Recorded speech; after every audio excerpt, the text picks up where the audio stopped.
Halos 2 milyong pisong halaga ng shabu na kumpiska sa magkakahiwalay na operasyon sa gitnang Luzon.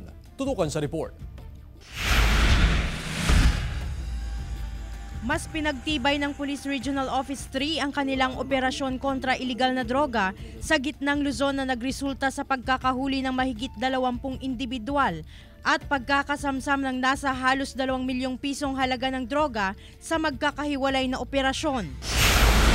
Sa Zambales, nakumpiska sa isang lalaki ang 55 grams ng hinihinalang shabu na nagkakahalaga ng halos 400,000 pesos at isang baril na kargado ng mga bala. Sa Cabanatuan City, Nueva Ecija, timbog naman sa operasyon ng pulisya ang 44 anyos na lalaki na nakuhanan ng 15 grams ng hinihinalang shabu na nagkakahalaga ng mahigit 100,000 piso. 10 naman ang naaresto sa buy-bust operation sa isang drug den sa barangay Ibayo, Balanga City, Bataan. Nasabat sa operasyon ang 15 gramo ng umano'y shabu na nagkakahalaga ng mahigit 100,000 piso. Sa Pampanga, nahuli naman sa checkpoint sa bayan ng Porac ang isang lalaki.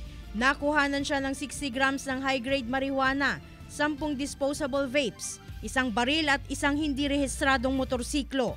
Aabot sa 70,000 pesos ang halaga ng mga nakumpiskang iligal na droga mula sa sospek. Sa bayan naman ng Santa Rita, nakuha mula sa isang sospek ang 60 grams ng shabu na may halagang 408,000 pesos, isang baril at motorsiklo.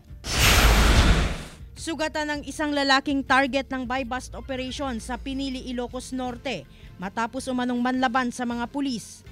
Ayon sa Pinili Police, nakatunog ang sospek na pulis ang katransaksyon niya. Agad siyang bumunot at nagpaputok ng baril, saka nagtangkang tumakas. Gumanti ng putok ang isang backup na pulis at tinamaan ng bala sa parehong paa ang sospek. Doon na siya naaresto. Na-recover sa sospek ang ginamit na baril, 4 na pakete ng hinihinalang shabu at 1,000 pisong budol money. Nasa ospital ang sospek para magamot ang kanyang mga sugat. Wala pang pahayag ang lahat ng mga nahuling sospek.